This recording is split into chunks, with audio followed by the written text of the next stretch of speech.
Selamat pagi, perkenalkan nama saya Sarkina Salahi dengan NIM 2233121065. Saya dari DG 2023, Pendidikan Bahasa Inggris. Nah, sekarang saya akan mempresentasikan PPT saya untuk bab 2, Pancasila dalam Kajian Sejarah Bangsa Indonesia untuk melengkapi tugas akhir dari mata kuliah umum pendidikan Pancasila dengan dosen pengampu Dr. M. Irfan SPD MOR. Langsung saja. Nah, yang pertama, pengertian dan pentingnya Pancasila dalam kajian sejarah bangsa Indonesia. Nah, pada bagian ini, dijelaskan bahwa Pancasila merupakan produk otentik dari para pendidik bangsa Indonesia. Nah, nilai-nilai dalam Pancasila digali dari agama, budaya, dan adat istiadat yang telah lama ada di Nusantara kita ini. Nah, sebagai dasar filsafat negara, Pancasila berperan sebagai pedoman dalam kehidupan berbangsa dan bernegara serta menjadi identitas bangsa Indonesia.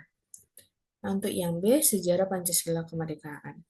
Setiap bangsa membutuhkan cita-cita dan landasan moralitas sebagai pegangan dan dalam membangun peradabannya.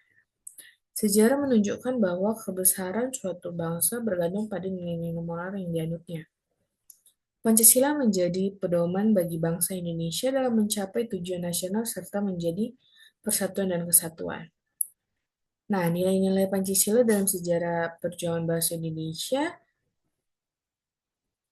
dalam berbagai periode sejarah bangsa Indonesia, mulai dari yang pertama, masa kerajaan Sriwijaya dan Majapahit, di mana persatuan dan kemakmuran telah menjadi bagian penting dari kehidupan masyarakatan.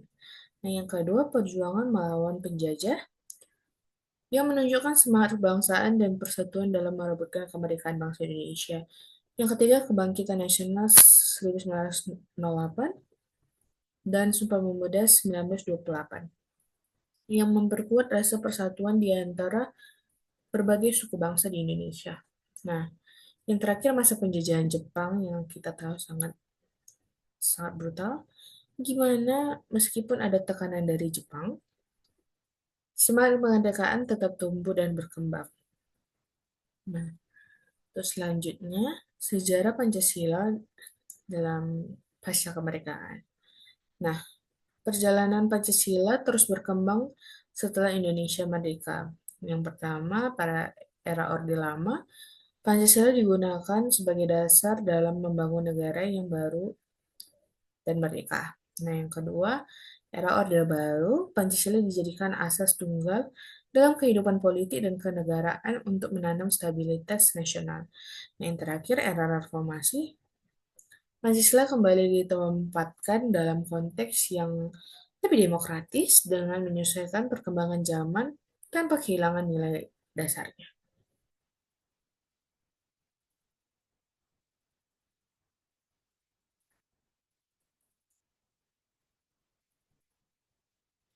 Nah, untuk yang terakhir, Pancasila di era reformasi atau pasca kemerdekaan, Pancasila tetap bertahan sebagai ideologi negara karena telah mengakar dalam jiwa masyarakat Indonesia. Nah, dalam perjalanan sejarah, bangsa Barat tertarik dengan Indonesia karena kekayaan yang rempahnya, eh, kekayaan alamnya khususnya rempah-rempah yang seperti kita tahu. Jepang juga berusaha memanfaatkan Indonesia untuk kepentingan militernya dengan mengadakan propaganda pembebasan dari Belanda. Nah, berikut pertanyaan-pertanyaan HOTS yang telah saya gabungkan. Saya mendapatkan 5. Nah, sekian presentasi PPT bab 2 dari saya. Mohon maaf jika ada salah kata. Terima kasih atas perhatiannya. Sekali lagi saya ucapkan terima kasih.